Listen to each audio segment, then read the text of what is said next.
What's going on, everybody? This is Derek, and with me today is the only man who uses dried road apples as a sponge during his annual shower, Carl Mandrioli. Hey, there he is. Oh my gosh, that was good.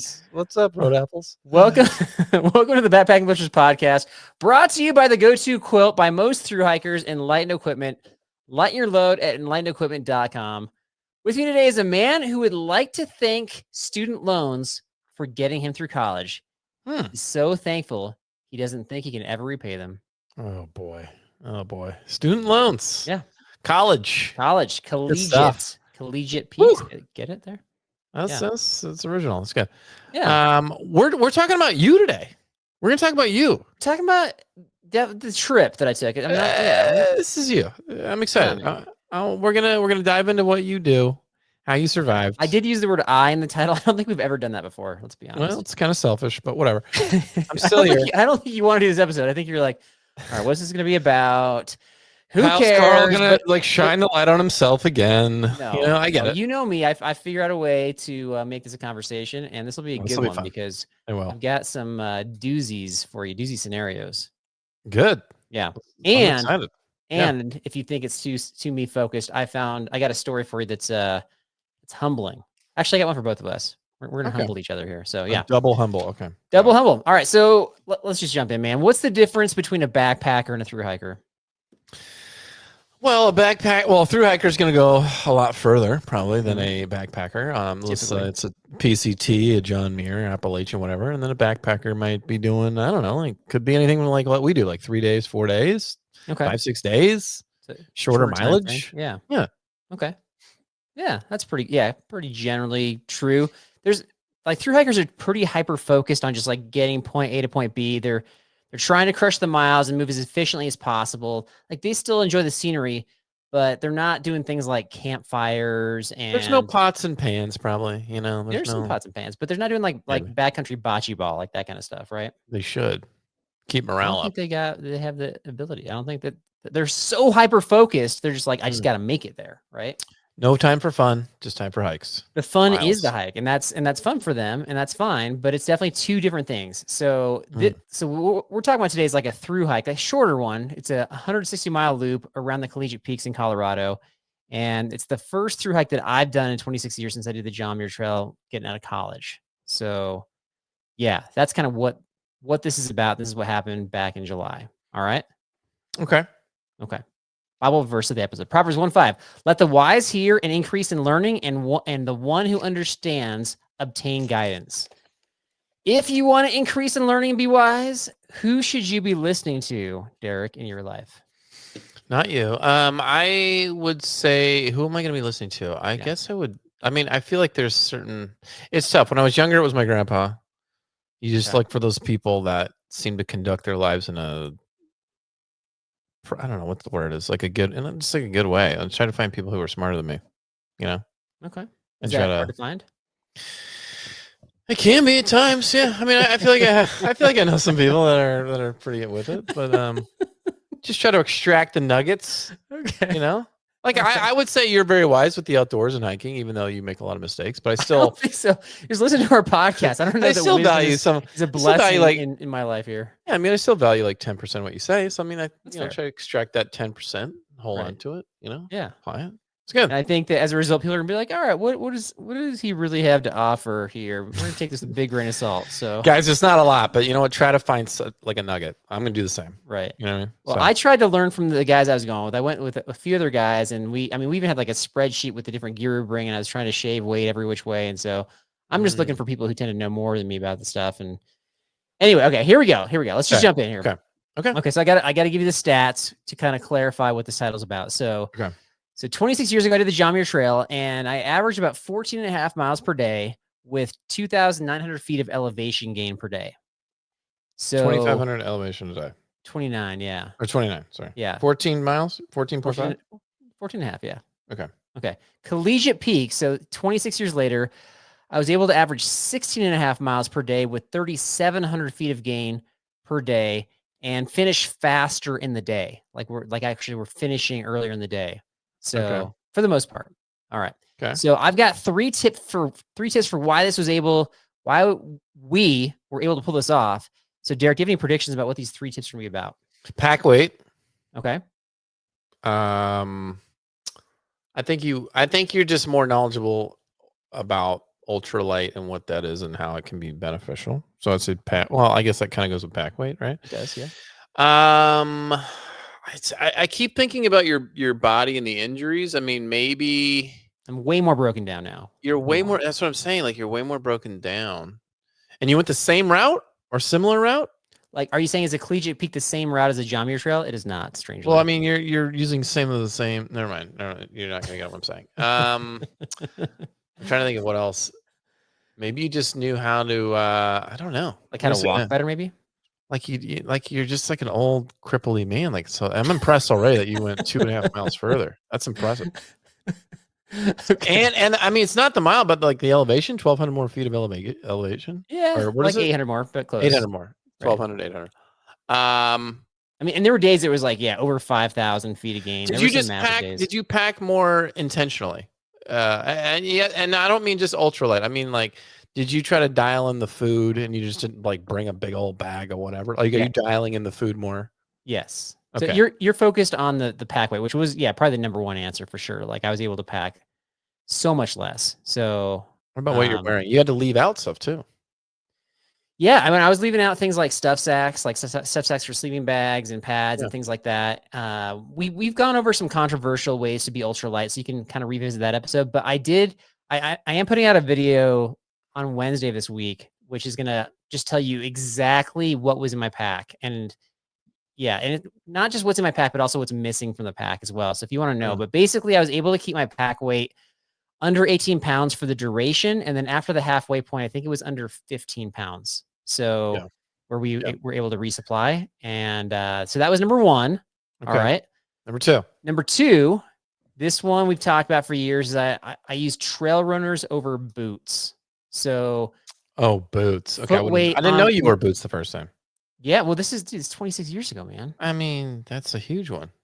There's no internet. There's no spreadsheets for like who's got which gear and with all this, crazy ultralight stuff. So right. So trail runners over boots was huge. That's a big one. That's a big one. Yeah, I got massive blisters that first time, and I got a couple this time, but nothing bad. I was gonna say, and then you're gonna love this one is training with a fully loaded pack and doing multiple shakedown hikes, like heavy duty overnighters, long days on the trail, fully loaded pack, going to the grocery store, all that stuff. So yeah, those are my 3. It paid off, and that paid off. Yeah, and I went with a buddy on one of the shakedown hikes. I went with a buddy, and I kind of crushed him. Like we did, I don't know, we did like 22 miles that day. Met our families partway through and hiked in the rest of the way. And he was not able to do the second day. He like kind of went back to the car, but he learned from that and was able to do the portion of the hike that he joined us for, and he was able to do it really well. So that shakedown hike worked for him too. Okay. Wow. Yeah. Okay, those are my 3. That's impressive. I think you're growing and you're learning. Humble brag at the end, but that was it was good. It was good. I like that. Yeah. Thanks. Well. Yeah. All right, but you know what? We had some weird stuff happen while we're out there, so that's what I want to talk to you about. Okay. Scenarios. Here we go. All right. So we've already established through hike versus backpack, right? We're about efficient. We're about lightweight. But we had it. So we had one guy show up at the beginning, one guy show up at the halfway point with overpacked packs. Ooh. One guy wasn't terrible. It was like 23, 24 pounds, which is still pretty lightweight, but he was bringing stuff for a backpacking trip, not a through hike. The other guy weighed in at 35 pounds. 35 pounds. Oh my. So is he bringing like a chair? Like what the heck? What's going on? I saw the video where you guys both guys brought chairs. Both guys did. That's absurd. I wait a minute. No, it's not. You said that the chair was an essential item. You literally said that on this podcast. Why is that absurd they brought that? I'm not gonna. You labeled it as I said it was essential. You did. You labeled it. No. That I said that. No. You want me to play the clip right now? I didn't even bring the chair last time. You want to play the clip right now? I don't want to play the clip right now. Okay. I'm probably wrong. But I did see the pack weigh-in that you guys did online. It was great. You had a little That was the first one. That was at the beginning trailhead. Yeah, it was a little funny moment there where you pulled something out of your bag. I'll leave that to mystery. But I don't understand how they have like essentially 18 to 20 more pounds than you. Like what full bottles of shampoo? Like, what are we talking Yeah. about? Oh yeah. Maybe not the shampoo, but yeah, definitely their toiletry kits. Or one of the guys was massive. Block of cheese. They overpacked food. They overpacked all the typical stuff, nothing crazy. But the issue was that, and one guy just straight up admitted it. Actually, I think both guys admitted they're like, yeah, I packed for a backpacking trip, not for a thru hike. Yeah. So Totally. Yeah. yeah. Yeah. And That's both guys, okay, so guy number one wanted to quit, or he wanted to abbreviate the trip. He wanted to like skip 2 days of the trip, basically, take a 2-day break about halfway through. Guy number two with the 35-pound pack, he starts halfway through the trip and we go up a pass. And this is a tough hike. It was like 3,500 feet straight up over Hope Pass near Leadville. Yikes. On the climb up, he wanted to quit. Day one, he wanted to quit.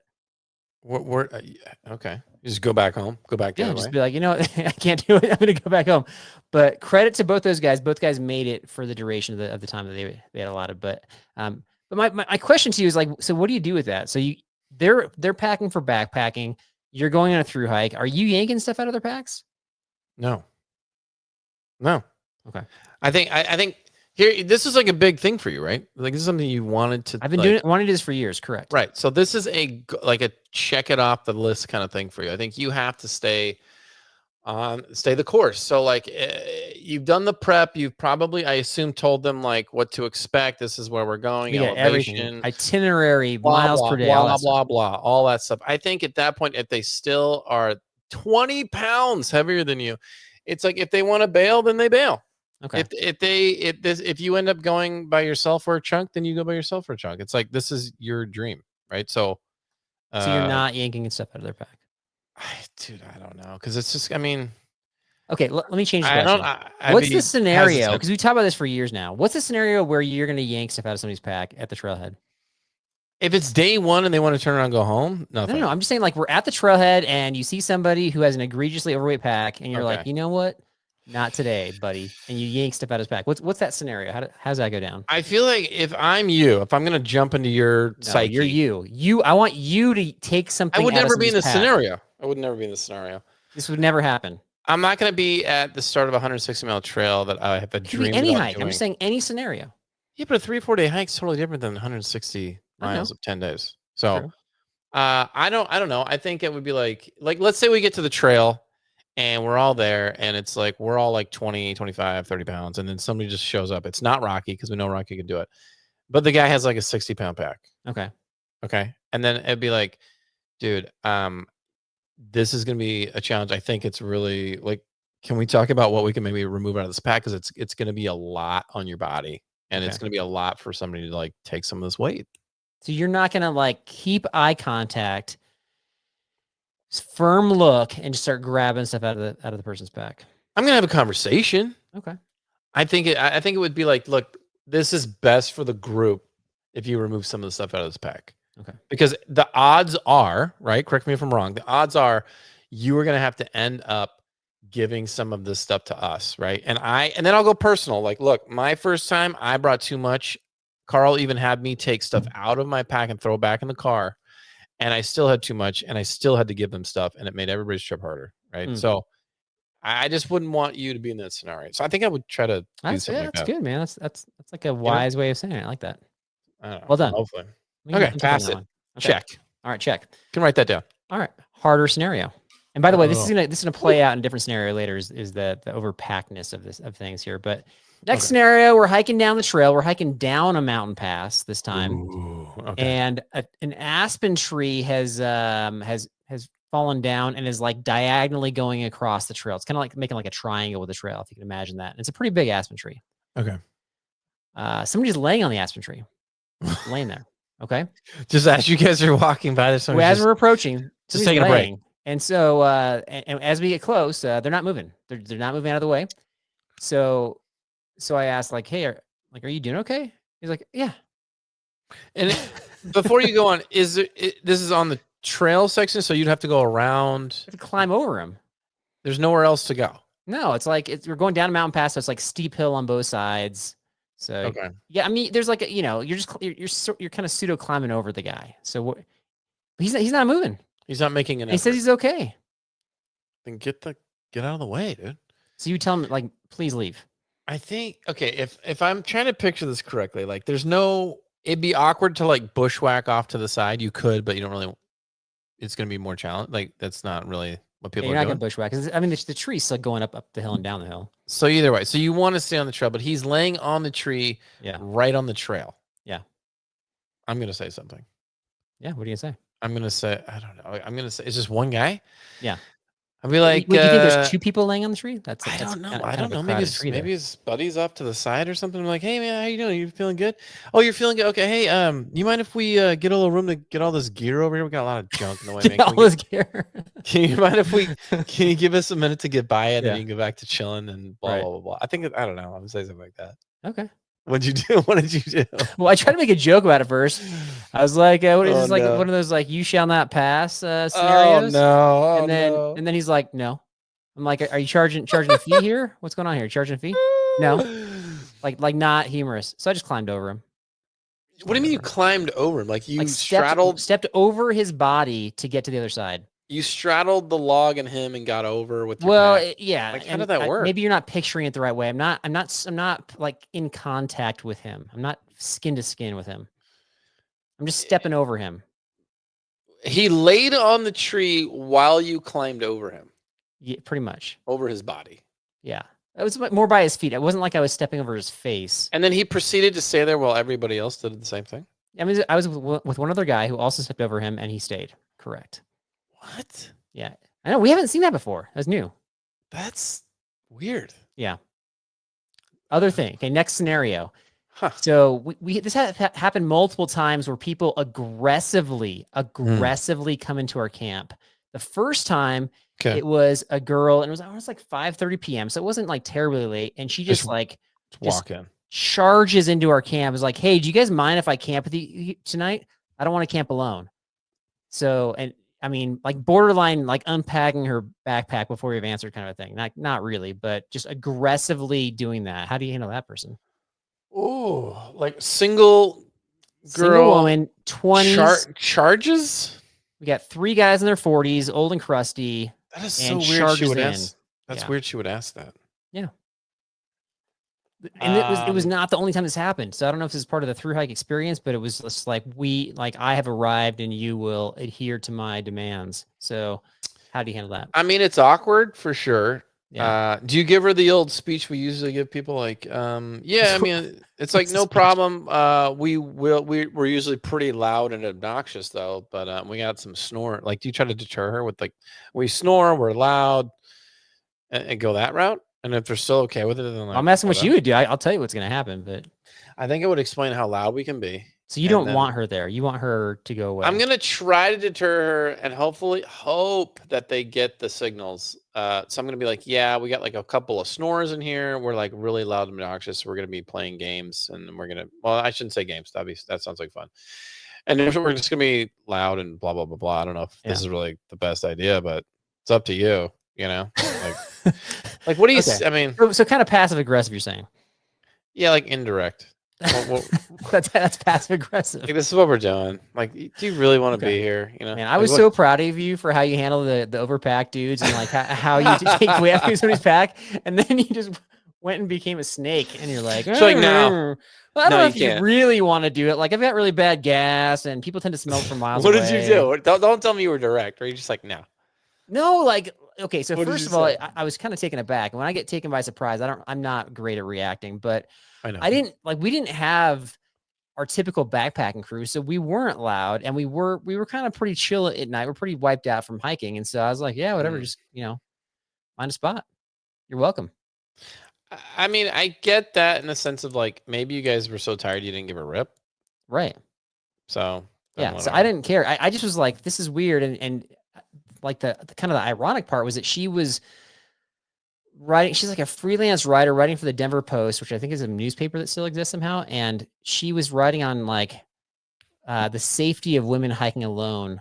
What? Like or backpacking alone, I should say. And so, but she was trying to, so maybe she was writing about how she would go into people's camps and go into strangers' camps and camp them when it was fine. I don't know. Sounds like part of the story. Yeah. Later on, we had 2 dudes that just rolled right in and was like literally walked through our entire campground. We had like a group of 5 at that point being like, hey, you guys don't mind if we find a spot, right? And they didn't even like wait for us to answer. What? And there's nowhere else to go? They ended up finding just another spot. They just were not shy about it. So jeez. Anyway, all right, next one. Okay, so remember we did an episode about like survival or 8 like whatever, like life or death situations that you're going to encounter. Correct. So one of them played out on this trip where lightning's coming. We're approaching a pass. Okay. We got guys who are kind of a little bit behind. Got it. And yeah, and so we talked about how what do we do? Do we like wait? Do we wait out the storm? This and that. But for this hike, we weren't really waiting for a lot of people because there's just too that was like a 19-mile day. So we're not gonna like sit around all the time. Right. So I was a little bit ahead of them, and I was getting close to the pass, and I noticed they were kind of more at the base of the pass, maybe like a mile back or so, and lightning's coming. So different type of trip. Anything different you do? And they're a mile back, and the lightning's already there. It's coming. You can hear the thunder. You can see the clouds rolling in as you're getting close to the pass. So you're at the point where you can like sneak over the pass and try to get away. Correct. And what time of day is it? You said afternoon. Yeah. Would you just? Can you signal them to wait a bit? What's the signal for wait? What's your hand signal for that? That's a great question. Yeah. Like just that. A halt. Put your hand up. Halt. Both hands up. Stay. Putting both hands up. Yeah. Like I'm a third base coach. Yeah. I'm a third base coach telling the runner not to go. I mean, I don't know. I'm trying to. It's hard to communicate that far away. Right. So I mean, I would try to tell them to wait, but I don't know if I don't know if they would interpret that the right way. Yeah. They ended up waiting. So then I go up and over the pass, and then it starts like hailing on me. And then we go to the other side and find a spot, and like then it clears up, and then we're with another group that made it over the pass, and we're just kind of hanging out for a little bit, and then that group kind of moves on. I'm still there waiting. I'm like looking up the pass, and they're not coming. And then it starts raining again. Jeez. And so now I'm just standing there in the rain waiting for them. So how long are you waiting? Like an hour? Yeah, probably an hour. Oh my gosh. Yeah. And you still had how far did you have to go that day? A long stinking way. So you just like sat and just lost like a couple miles minimum, 3 miles, right? Yeah, but I care for those people, and so I want to make sure that they're doing okay. Right. So yeah, so I ended up hiking back. I dropped my pack and hiked back to make sure they were okay. And then after a while, like they started coming over the pass, and everything was fine. But it was just like I don't know that I was handling that situation the best. I don't know the best way to do that. I don't know. What's your advice, Derek? So they sat there and waited that whole time as well. Correct. I mean, I don't know what else you can really do. It's not like I think the worst thing you could do is just like, let me just keep going and assume they're okay. If you get like, you know what I mean? So I think you handled it as best you could.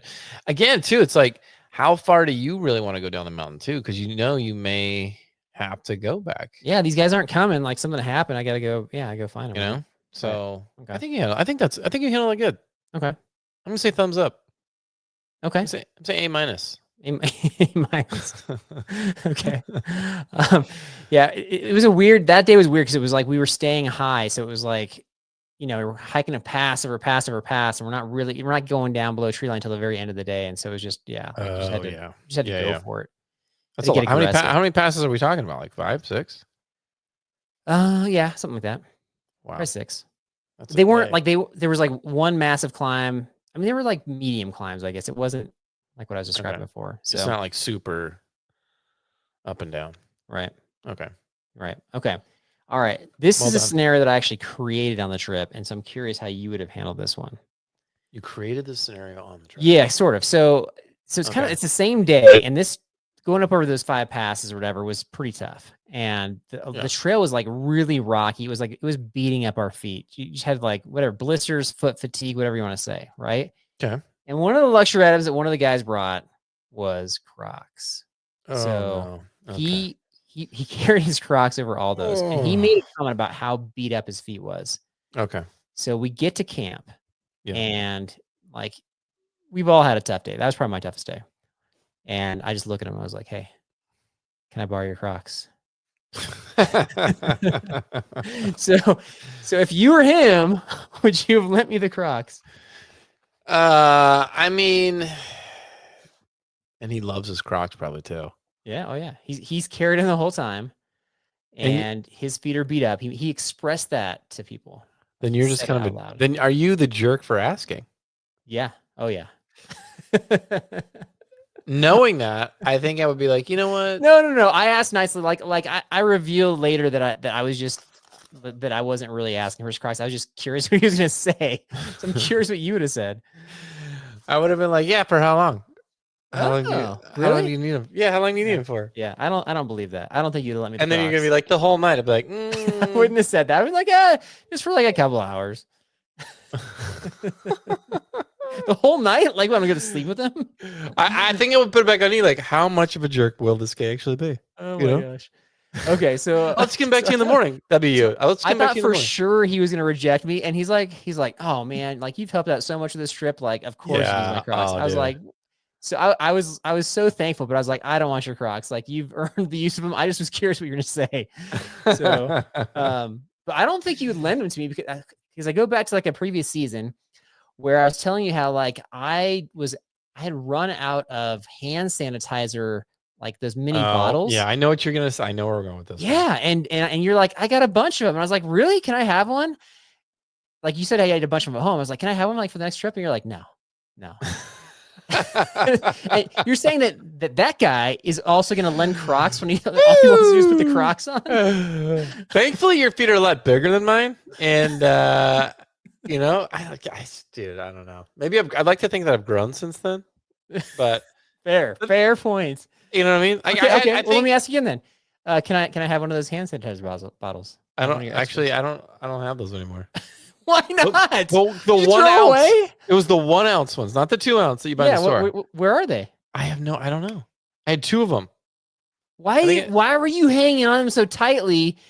And then now you don't know who they are. They weren't that important to you, but you still said no to me. They were important to me. They were important to me. Not, you know, but I think I had 2. So when you asked before, I'm like, oh, I was thinking, I was such a. I was like, I'm only gonna have 1 left. You have like 5, I think you said. No, I think I had like 1. You were like you're like borderline hoarding them. I was probably hoarding them. Yeah. And I don't remember where I got them. That's the problem. I was like, these are like the perfect size for so many different things. And then you busted me and like gave me a hard time about it on the podcast and blah blah blah. I'd like to think that I would give you the Crocs for a little while, maybe like through dinner. Yeah, at least before you go to bed. And I wouldn't ever ask for them. Like if it was like a tough day and I knew you had a tough day, I wouldn't like in all honesty ask for them. I just thought it was kind of just fun to ask and see what he was gonna say. It would be funny too because you and me have had a lot of those conversations where like, don't you? Isn't it so annoying when like people come up to you and like want to borrow your water filter and want to borrow this piece of gear and that piece of gear, and then now you're gonna ask for shoes. It's like, okay, but here's the thing: is that we actually had a sermon on this like on Sunday. It's like to be generous and this and that, but it's so easy to give out of when you're in a position of strength, right? So you have like I'm not using a water filter, so yeah, of course you use so true. But if you're in a position of weakness where you're like, dude, my feet are stinking beat up, all I want to do is put these Crocs on, and I got one of my buddies who's like, can I use them? Like, you don't want to lend those out. So I think here's the thing though. It depends on where you're at essentially, because like if we get to camp and I know I'm hurting, I'm like, man, I cannot wait to get my Crocs or whatever I have on. Right. But if I see you come into camp and I'm like, dude, he's struggling more than me, I'm gonna give you the Crocs. Like if Steve coming to camp, that's not the scenario though. Like he was you're just struggling like, more than me. But I know what you're saying. You know what I mean? Which is nice of you, but I had at that point I had a lighter pack, and so in the end, like he ended up crushing a lot of miles, but at that point I was definitely like way ahead of him. So anyway, so I'd be like, yeah, I mean, if you're like skipping back to the campsite and like cooking dinner and doing all that, I'd be like, ah, man, what a jerk. I would give him to you. All right. Well, he's nicer than you, so there you go. Clearly.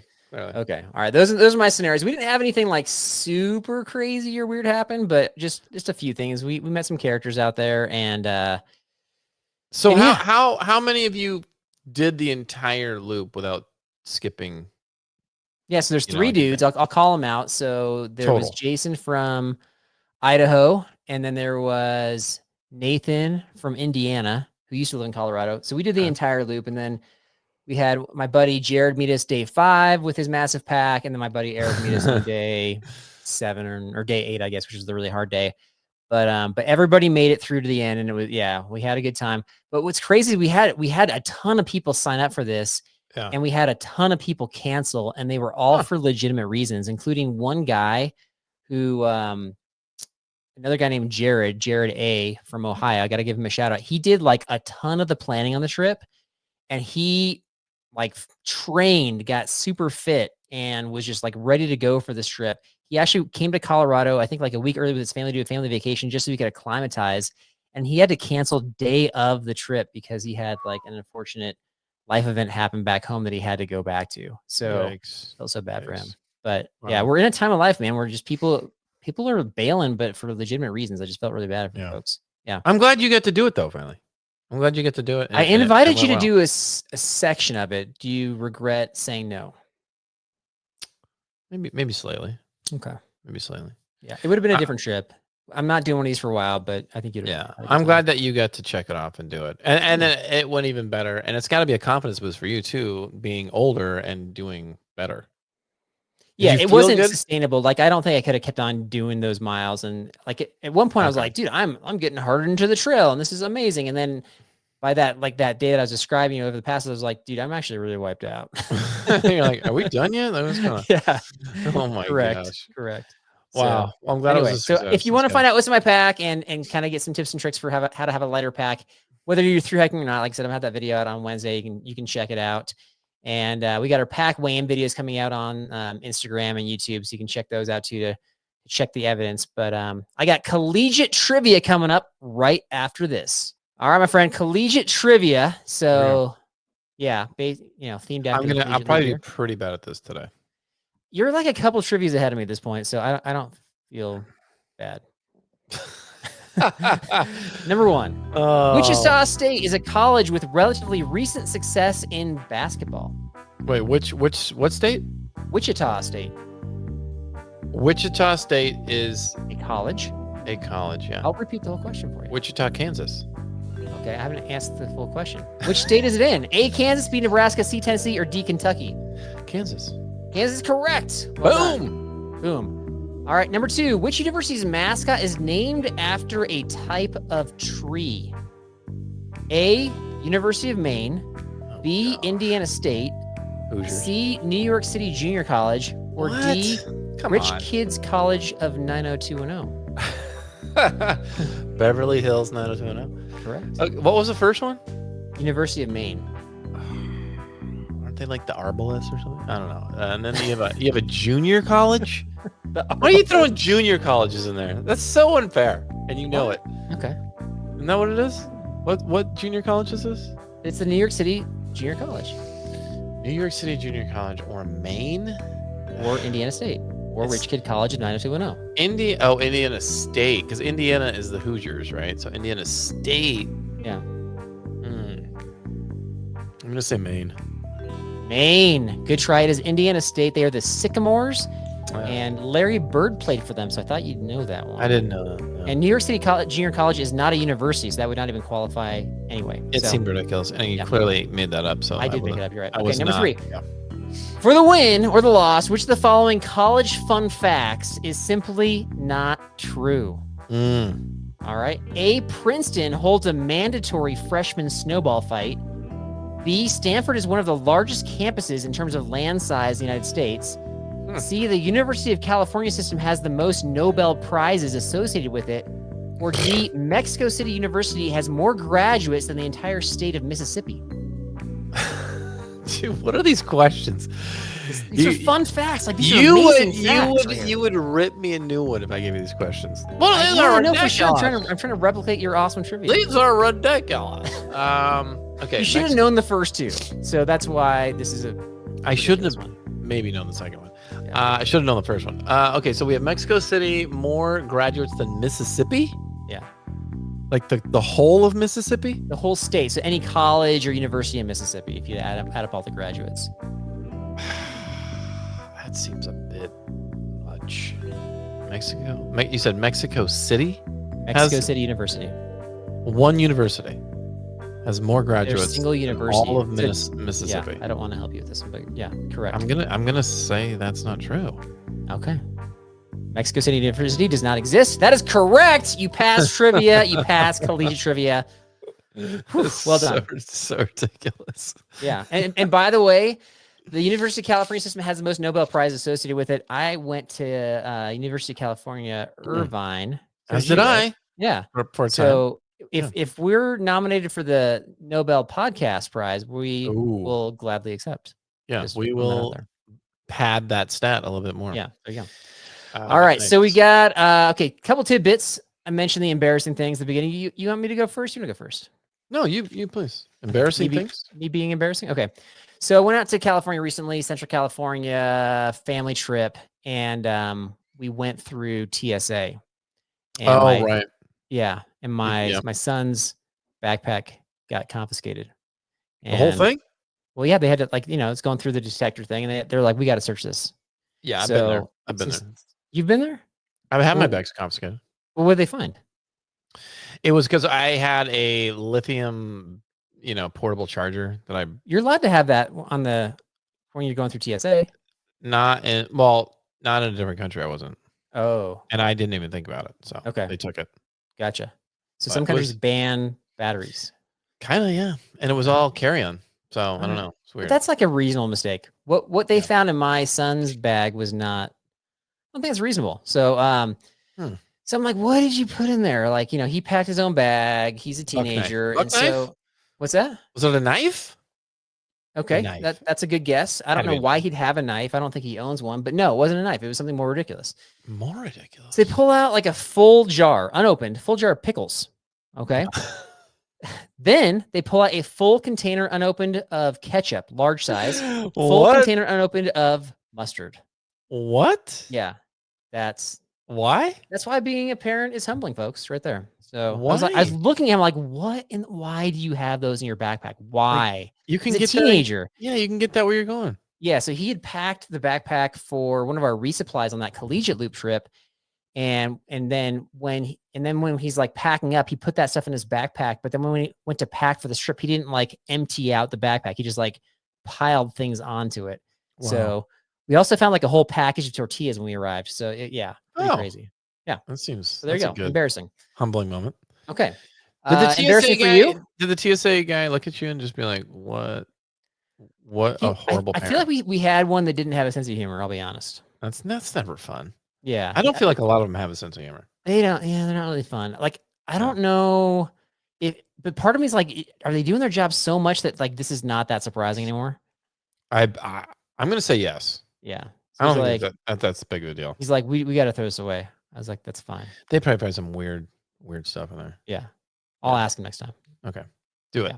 Okay, they're not really conversational though. They don't really want to answer that. You got to be quick. You got to be like, weirdest thing you've ever found. Yeah, weirdest thing you've ever confiscated. Right. Yeah, like lightning round. Okay. So we've put out that same episode I was referencing before about life or death situations. And in the episode, I was kind of pointing out how one of your scenarios wasn't all that helpful. And then you were giving me pushback on it. And that was the scenario of fasting. Remember that? Okay. We had multiple people respond thanking you for suggesting the fasting scenario because now their backpacking trips are going to be way better. They were sarcastic, by the way. Oh, that's funny. That's funny. You know what? Go for it, guys. See how it goes. Go for it. Dessert only or fasting? One of the two. Not life or death. Those aren't life or death situations. They could be. Not only that, they're not applicable to anybody else out there. Nobody else does that stuff. How do you know this, though? There's some strange birds out there. We have the feedback. The episode's been released. It's been out there for a couple weeks now. So. Yeah, no, we don't. Surprisingly, I know we don't talk to everybody though. It's shocking. I know. All right, my friend. That's all I got. That's good. That was magical. I'm glad Carl survived. Guys, thanks again for hanging out with us. We'll see you next time on the B&B. Check us out at all the social media handles, backpackingblisters.podcast.com. And, if you're like Carl, I mean, you're going to find a way to make stupid trivia questions and then make fun of them and think that he's better than me. And I'm the goat of ridiculous trivia questions. So find that friend and then let them go gently. Let them go gently.